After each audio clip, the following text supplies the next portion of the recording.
Hello, kitefoilers. Welcome back at the KiteFinder Kite School, and we're back again in Scheveningen. Well, actually, we didn't really left, but well. So we're over here back with Rolf on the Vlught. Last time we had a big talk about wings, wasn't it? True, we try to explain a bit how this wing works, why it pushes you up. And what are we gonna talk about today? We're gonna look at the hydrofoil as a thing. I mean, yeah, why was it built the way it's built? Look at the different components and yeah, try to understand a little bit more by looking at it that way. Well, I'm excited already. Let's start. Alrighty. So I took a real effort to draw a little hydrofoil board here. The first part everybody can kind of recognize is the board on top. I even put a few foot straps in there. I hope you can understand. It's beautiful. You should go become a kiteboard designer Or an artist. Yeah. or an artist. Yeah. I know.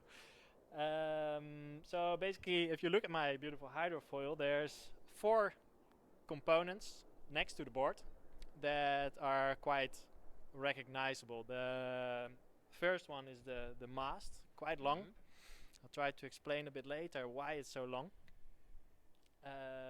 Second part is what they call in an airplane the fuselage.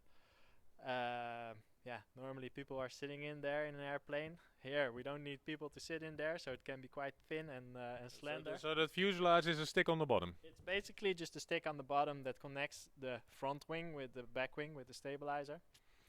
And now I've said already the other 2 components: Yeah. front wing and stabilizer. Okay, so you need both, and what's the difference between the two? Basically, both of them have a separate task. The front wing mostly takes care of the main force. The front wing is what lifts you out of the water. That's what you're relying on. That's what's really carrying you. It's actually the only thing that you really need, that you really want, and the rest all around it is just to support that front wing. Okay, just for show. Well, it's not for show, it's there for a reason. For example, this horizontal stabilizer, it gives you the ability to control the hydrofoil, and yeah, I think it's quite nice to try to explain that a bit. Yeah. And Please do. I think the best way of looking at it is by first looking at throwing a dart, because everybody knows with a dart arrow, Yeah. you got this. Yeah, 180. exactly, and there's this rocket-like surfaces in the back that actually make the dart fly straight. And I'm 100% sure if you wouldn't have them, you would never hit 180. Okay, so that so the little thingy on the back is just for keeping the arrow straight. You could, yeah, you could 100% compare it with that. And also here you can go pretty deep, and yeah, you can go all into the theory of how it really works. But I think the easiest way to understand what it does is just that if you try to make it fly not straight, then there will be a force on that surface, just like I explained with the hand. If you go at 45 degrees, for example, there will be a force here that pushes it down. Oh yeah, so you're not getting up, you're getting down again. Exactly. Same way in the other direction. That's very important. It needs to function in both directions. So if you deflect this this hydrofoil or the back in the downward direction, Yeah. then the foil will be up. You're shooting up in the air.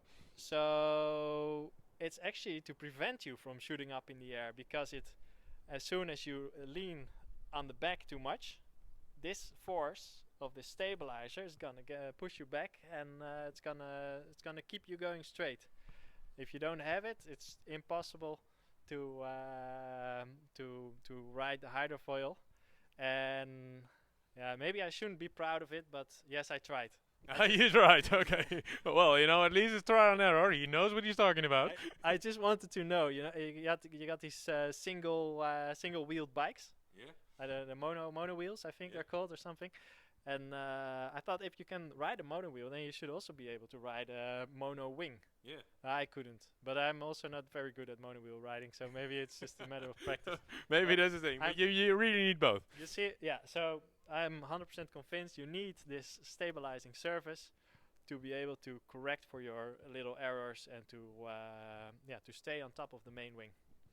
Ah, perfect. So if we have those two nice little things, so we have our front wing, we have our stabilizer in the back. So how does this hydrofoiling really works?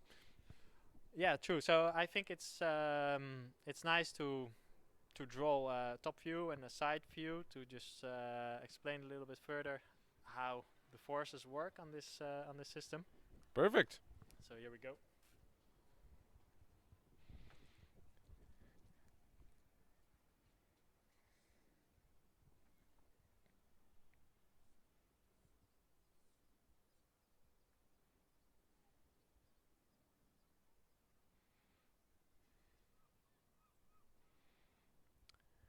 So boys and girls, you see a Rolf drawing something.